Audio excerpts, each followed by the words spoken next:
মাত্ৰ ৩০০০ টকাটো এখন গাড়ী লৈ যাব পাৰিব। তেনেকুৱা কথা নাই আপোনাৰ চিভিল বোলে আজিলৈ গাড়ী এখন লোৱাই নাই, তেতিয়াহ'লেও আপুনি টকা ৫,০০০ ১০,০০০ দি পেলাই এখন গাড়ী ইয়াৰ পৰা ক্ৰয় কৰি লৈ যাব পাৰিব। অঁ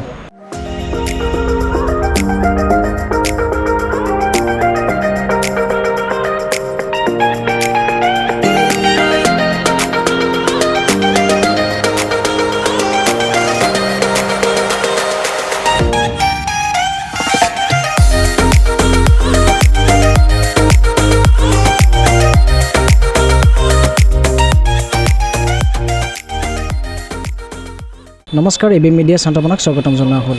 নতুন বাইকৰ উপস্থাপন আপোনালোকৰ সন্মুখত আহিছোঁ। ভিডিঅ'টো স্কিপ নকৰিব, শেষলৈকে চাই থাকিব।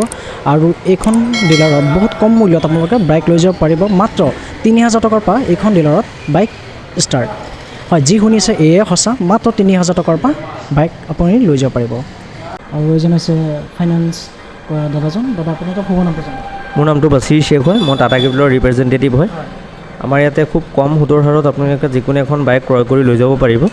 আমাৰ ৬ মাহৰ পৰা আৰম্ভ কৰি ৪৮ মাহলৈকে আপোনালোকে লোনৰ সময়টো বান্ধি দিব পাৰি আমি। আপোনাৰ জেগা এড্ৰেছটো ভালকৈ জনাই দিব। আমাৰ এড্ৰেছটো আপুনি ডিমৰগুৰি আমতল পথ বুলিও কয়, বা আপুনি ডিমৰগুৰি পেট্ৰল পাম্পৰ ওচৰত বুলি ক'লেও মানুহে দেখুৱাই দিব। আমাৰ বিশেষকৈ ওচৰ চুবুৰীয়া মানুহবিলাকৰ কাৰণে খুব সুবিধা হৈছে।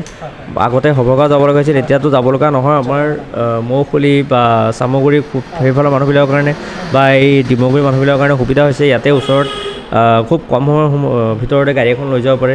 ছাৰ্ভিচিঙৰো সুবিধা আছে। ছাৰ্ভিচিং কৰিব হ'লে আপুনি খুব বেছি সময় ইয়াতে ৰ'ব নালাগে। আপুনি খুব কম সময়ৰ ভিতৰত ছাৰ্ভিচিং কৰি কেনে ইয়াৰ পৰাই লৈ যাব পাৰিব। আচ্ছা, একেবাৰে ডাউন পে'মেণ্ট কিমানৰ পৰা একদম ষ্টাৰ্টিং লৈ যাব পাৰিব? চাওক, যদি আপোনালোকৰ চিভিলটো বোলে একো প্ৰব্লেম নাই, তেনেহ'লে আপুনি ৩০০০ টকাটো গাড়ী এখন লৈ যাব পাৰিব। মাত্ৰ ৩০০০ টকাটো এখন গাড়ী লৈ যাব পাৰিব। তেনেকুৱা কথা নাই আপোনাৰ চিভিল বোলে আজিলৈ গাড়ী এখন লোৱাই নাই, তেতিয়াহ'লেও আপুনি টকা ৫,০০০ ১০,০০০ দি পেলাই এখন গাড়ী ইয়াৰ পৰা ক্ৰয় কৰি লৈ যাব পাৰিব। অঁ, বেছি ডকুমেণ্টছ নালাগে। আমাৰ আধাৰ কাৰ্ড, পান কাৰ্ড আৰু বেংক পাছবুক, এ টি এম নাথাকিলেও কথা নাই, আমি ইয়াত একাউণ্ট খুলি কেনে ডেলিভাৰী দি দিওঁ। খুব কম মানে যিকেইটা ডকুমেণ্টছ লাগে মানুহৰ পকেটতে এনি টাইম আজিকালি থাকেই আমাৰ ইয়াত। সেইটোৱে। ঠিক আছে। হয়, এইখন আপোনাৰ 110cc জুম হয়।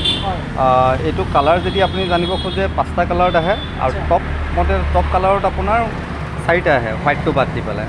আৰু এইখন 3টা ভাগত আহে। ষ্টাৰ্টিং মডেল অন ৰোড আপোনাৰ 91,000ত পাব। ছেকেণ্ড ভেৰিয়েণ্টটো আপুনি 95,000, আৰু টপটো এইখন যেনেকৈ টপ হয়, টপ মডেলখন আপোনাৰ 99,000ত অন ৰোড পাই যাব। নেক্সট আপোনাৰ এইখন মেষ্ট্ৰ' 125, লগতে 110cc-টো আছে। দুটা ভাগতে আছে, আৰু ইয়াতো কালাৰ বিভিন্ন ধৰণৰ পোৱা যাব। ঠিক আছে। তাৰ নেক্সটতে আমাৰ আহক বাইকত আপোনাৰ 100cc-ৰ পৰা আছে। এইখন যেনিবা আপোনাৰ 110cc হয়, পেছন এক্সট্ৰেক। তাৰ লগতে আপোনাৰ এইপিনে ছুপাৰ স্প্লেণ্ডাৰ আছে 125cc। ডিস্ক ড্ৰাম দুটা ভাগত পাব। কালাৰ ভেৰিয়েণ্টটো অসংখ্য পাব। লগতে আপোনাৰ এইখন ছুপাৰ স্প্লেণ্ডাৰ, এইখন যেনিবা LED লাইটৰ হয়। ইয়াত দেখি আছে আপোনাৰ হেল'জিন লাইটৰ, ইয়াত আপোনাৰ যেনিবা LED লাইটৰ আহিছে। আৰু লগতে আপোনাৰ সম্পূৰ্ণ ডিজিটেল মিটাৰ হয়। ইয়াত যেনিবা আপুনি আছে মেনুৱেল আৰু ডিজিটেল মিক্সেবল, আৰু ইয়াত হৈ গ'ল আপোনাৰ সম্পূৰ্ণ ডিজিটেল। তাৰ নেক্সটতে আপোনাৰ ইয়াৰ কালাৰ আছে, ক'লা পাব, গ্ৰে পাব। ইয়াৰ লগতে আপোনাৰ এইখন হ'ল গ্লেমাৰ এক্সটেক, এইখন কেনভাছ হয়। এই কেনভাছৰ নেক্সটত আপোনাৰ এক্সটেক আছে। এক্সটেকৰো দুটা ভাগ আছে। এইখনো আপডেটত এখন আহিছে। ইয়াৰ যদি আপুনি ফাৰ্ষ্ট চাব বিচাৰে, তে ইয়াৰ এনেই লাইট যেনিবা হেডলাইট ইয়াত সকলোতে LED হেডলাইটেই হয়। তো ইয়াত পিছতে যাতে বোকাৰ কাৰণে কোনো হেৰি নহয়, প্ৰটেকশ্যন এটা দিছে, আৰু হেঙাৰটো ডাবল গ্ৰিপত দিছে। এইখনৰ ডাউন পে'মেণ্ট কিমানৰ পৰা লৈ যাব পাৰে? এইখনো আপোনাৰ সেই 10-15 পৰাই ষ্টাৰ্ট হয়। এইটো ডকুমেণ্ট মাৰাৰ পৰা ওপৰত ডিপেণ্ড কৰিব। মেক্সিমাম 10,000 পৰা ষ্টাৰ্ট হৈ যাব ন? মেক্সিমামটো নিজৰ ওপৰত ডিপেণ্ড কৰে। আৰু যিখন আপোনালোকৰ আগৰ পুৰণা গ্লেমাৰ, ঠিক আছে, সেই পুৰণা গ্লেমাৰখন লেটেষ্টত আকৌ ওলাই দিছে। ডিস্ক ড্ৰাম দুটা ভেৰিয়েণ্টতে পাব। আৰু প্ৰিমিয়াম চেপ্টাৰটো আমাৰ আছে এক্সট্ৰিম। এখন যেনিবা 2 ভেলপৰ হয়। আৰু ইয়াৰ লগতে আমাৰ সন্মুখত দেখি আছে স্প্লেণ্ডাৰ প্লাছ 100cc আৰু HF ডিলাক্স, ঠিক আছে। 100cc যিটো আপোনালোকে কালাৰটো আছে, লগতে তেল ভৰাই মানে পাহৰা যায় কিমান তেলৰ মাইলেজ, মানে বিৰাট 80 প্লাছ 80-90 প্লাছ পাব, ঠিক আছে। হয়, নৰ্মেলি সেই আপোনাৰ 10,000ৰ পৰা ষ্টাৰ্ট হয়, ষ্টাৰ্ট হৈ যায়।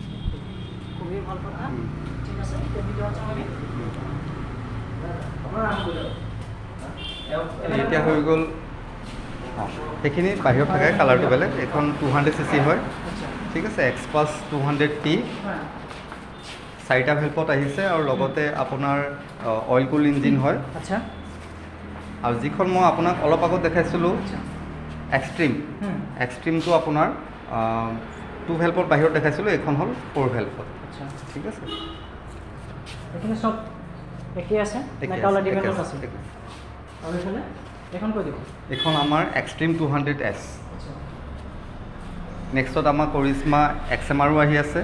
অফ ৰোডিং বাইক আমাৰ এক্সপাছ হয়, 4V আছে, যিটো বৰ্তমান অলপ আগত চেল হৈ গৈছে, ৰখি নাথাকে, যিখন এক্সপালছৰ বিষয়ে ডিমাণ্ড বহুত বেছি হয়। আৰু এইখনৰ ফেচিলিটি কি আছে? ফেচিলিটি আপোনাৰ মানে ক'বলৈ গ'লে কিছুমানক হেভি লুকছত প্ৰয়োজন হয় যে, হয়। বিৰাট ধুনীয়া দেখিবলৈ কাৰণে, গৰ্জিয়াছ, হয়। ঠিক আছে। বাকী অইল কুল ইঞ্জিনে হয়, 4টা ভেলপত ওলাইছে। আগৰ দিন বা 2 ভেলপত আছিলে, এতিয়া 4টা ভেলপত আছে। স্কুটি কিমানৰ পৰা ষ্টাৰ্টিং আছে ডাউন পে'মেণ্ট? ডাউন পে'মেণ্ট সেই 10-15ৰ পৰাই মোটামুটি সেই ইমানত আহি যায়। প্ৰিমিয়াম হ'লে আপোনাৰ 30 মানৰ পৰা ষ্টাৰ্ট হ'ব, ঠিক আছে। বাকীটো চব একেই আছে? একে